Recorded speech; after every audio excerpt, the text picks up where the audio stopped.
Le message du jour vous est présenté par notre frère Marc. Salut, chers bien-aimés de notre Père Céleste. Aujourd'hui, nous allons considérer la deuxième raison pourquoi il est si difficile pour les chrétiens de prier. Deuxièmement, parce qu'ils ont perverti leurs priorités. Bien-aimés, une priorité est l'importance que vous accordez à quelque chose. Et les chrétiens qui négligent la prière ont perverti leurs priorités. De nombreux croyants s'engagent à prier si et seulement s'ils peuvent trouver du temps. Pourtant, chaque semaine, chercher le Christ devient moins important pour eux que de laver la voiture, nettoyer la maison, rendre visite à des amis, manger au restaurant, faire du shopping, regarder des sports. Écoutez, chers bien-aimés, je ne dis pas que toutes les activités ci-dessus ne doivent pas être faites, mais je dis que nous devons avoir des priorités dans la vie, et c'est à nous de le faire. Considérez simplement que les gens n'étaient pas différents à l'époque de Noé, dit Jésus dans Luc chapitre 17, verset 29. Leur priorité principale était de manger et de boire, d'acheter et de vendre, de se marier et de prendre soin de leur famille. Ils n'avaient pas le temps d'écouter les messages du jugement à venir de Dieu. Et donc, personne n'était préparé quand le jugement est tombé. Bien-aimés, évidemment, rien n'a changé au fil des siècles. Pour la plupart des gens, Dieu reste au bas de leur liste de priorités. Et tout en haut se trouve le revenu, le salaire, la sécurité, le plaisir.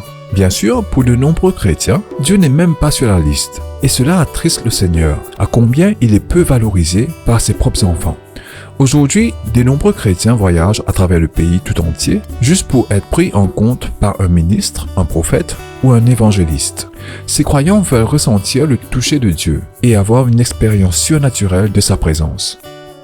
Mais même s'ils obtiennent ce qu'ils recherchent, l'expérience ne dure qu'un peu de temps. Et vous savez, ironiquement, tout le temps qu'ils ont mis à voyager, à chercher le toucher de Dieu, ils ne passent pas 5 minutes en prière. Dans l'église aussi, nous avons de tels chrétiens. Ils ont demandé la prière, mais ils n'ont jamais prié eux-mêmes. Bien-aimés, le Seigneur ne veut pas de ceux qui sont abonnés. Ces quelques minutes où vous n'avez qu'un moment pour lancer une demande de prière rapide, ce n'est pas un sacrifice de louange, c'est une offrande boiteuse, et cela souille l'autel.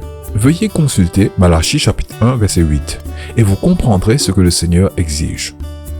Dieu s'attend à ce que son peuple parcourt leur troupeau avec soin, examinant chaque animal pour choisir parmi eux le spécimen le plus parfait pour le sacrifier.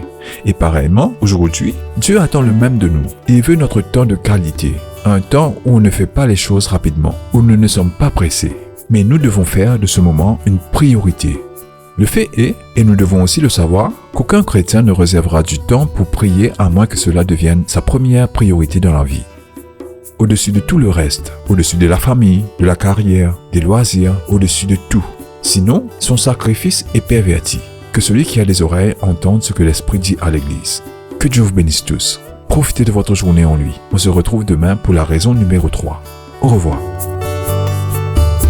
Si toi aussi tu crois que la parole de Dieu est une bénédiction, partage-la et sois une source de bénédiction pour les autres, toi aussi.